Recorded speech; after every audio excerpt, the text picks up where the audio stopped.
Mwokozi wetu anatupa furaha duniani,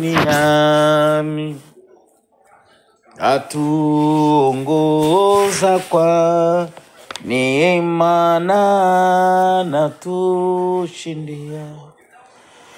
Baba, katika jina la Yesu nabariki jina lako, nasema asante Yesu kwa ajili ya siku ya leo, siku ambao Bwana nimezaliwa, siku ambao nimeonekana katika dunia, nikiomba neema na rehema zako kwa ajili ya yote ambao nimetenda katika kuzaliwa kwangu, kutoka nilipozaliwa mpaka leo kisi kufikia siku hii ya leo, nikisi damu ya damani, damu ya uwezo, damu ya ushindi kuendelea kunikubali na kunisafisha na kunitakasa, ili kwamba Bwana nipate kustahimili na kushimama tena nikitembea kama vile Bwana inakupendeza.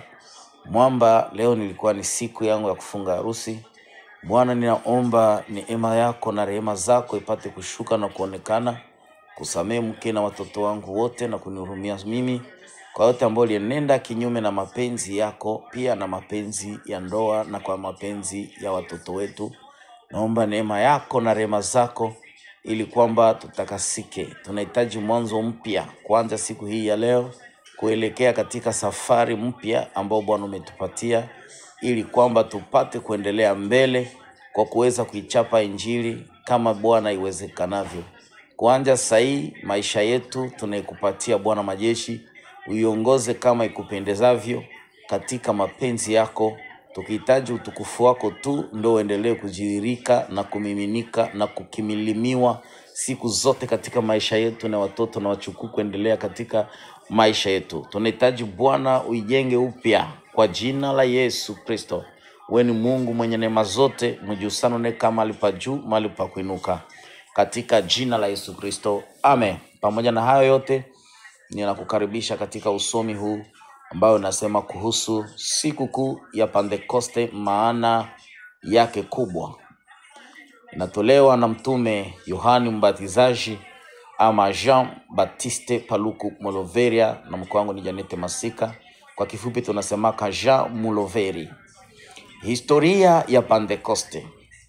Siku kuu ya Pentekoste ina mizizi katika historia ya Kiyahudi na Kikristo. Asili ya Kiyunani. Pentekoste inatokana na neno la Kigiriki Pentekosto, likimaanisha siku ya 50. Kwa Wayahudi ilikuwa siku kuu ya mavuno, Shavuoto, au siku kuu ya majuma.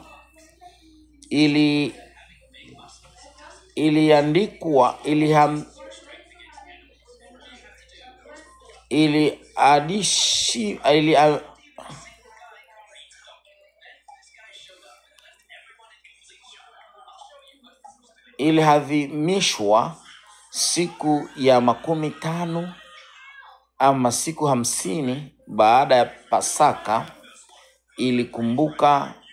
Ilikumbuka pia kutolewa kwa sheria, yani Torati, kwa Musa mlimani Sinai.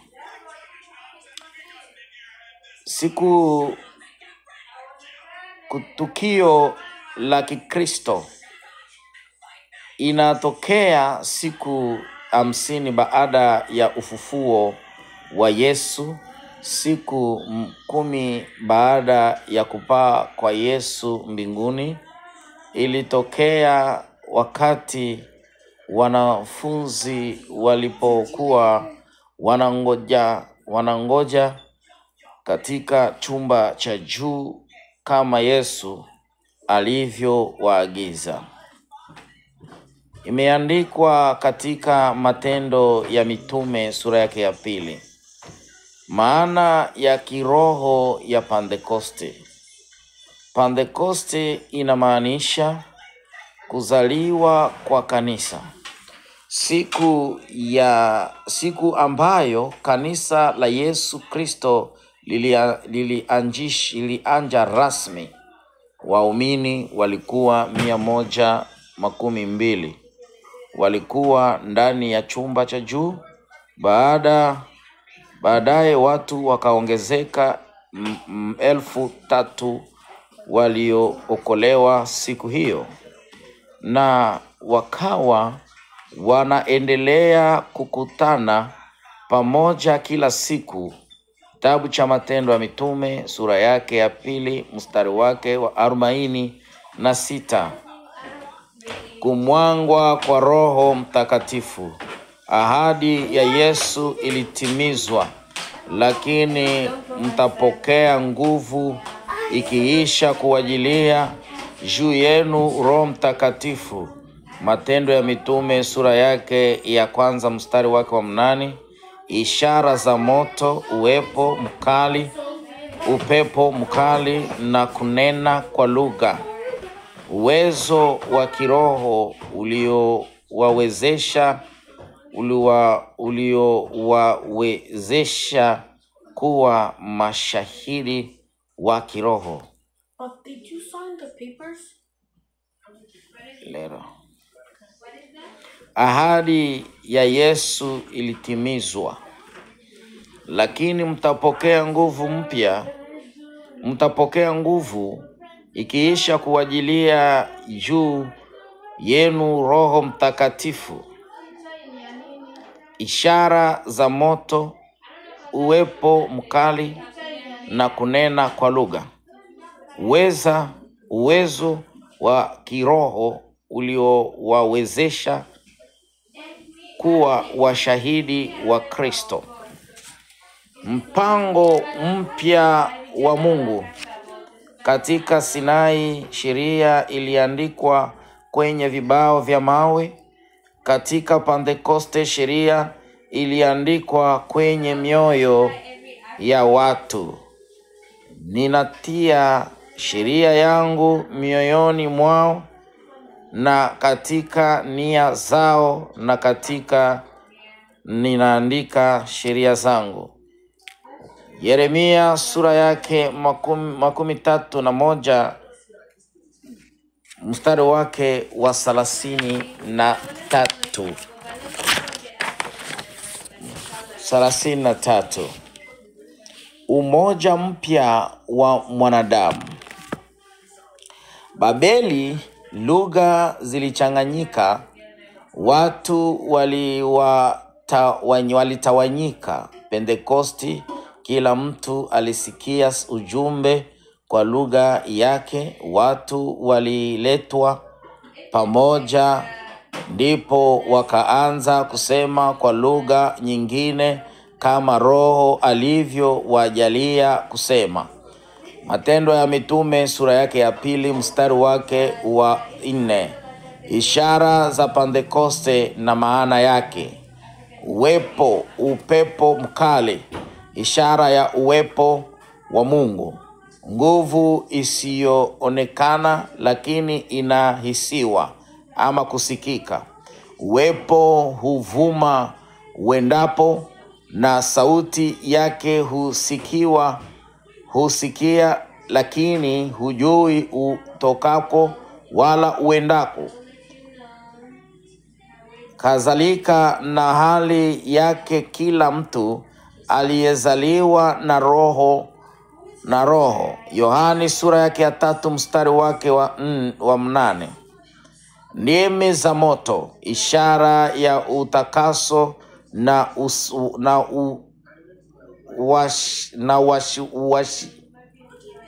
ushawishi. Tafadhali. Moto hutakasa, kuunguza na kuleta joto.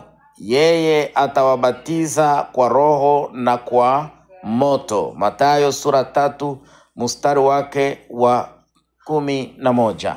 Kunena kwa lugha, ishara ya ujumbe wa Mungu kwa mataifa yote, kuvunja vizuizi vya mawasiliano. Tutawawezeshaje kusikia kila mtu kwa lugha yake aliyozaliwa nayo? Matendo ya Mitume sura 2 mstari wake wa 8. matokeo ya Pentekoste, ujasiri mpya. Petro aliyemkana Yesu sasa anashuhudia hadharani. Wanafunzi walioficha sasa wanakuwa washahidi. Mkiwa mashahidi wangu katika Yerusalema na katika Uyahudi wote na Samaria na hata misho ya nchi. Matendo ya Mitume sura yake ya 1 mstari wake wa 8. Upendo mpya. Jumuiya iliyo na upendo wa ndugu kushirikiana mali zao. Nao walikuwa wakishirikiana mali zao, wakiuza mali zao na vitu vyao na kuwagawia wote kwa kadiri ya mahitaji ya kila mtu. Matendo ya Mitume sura yake ya 2 40 mstari wake 44 45.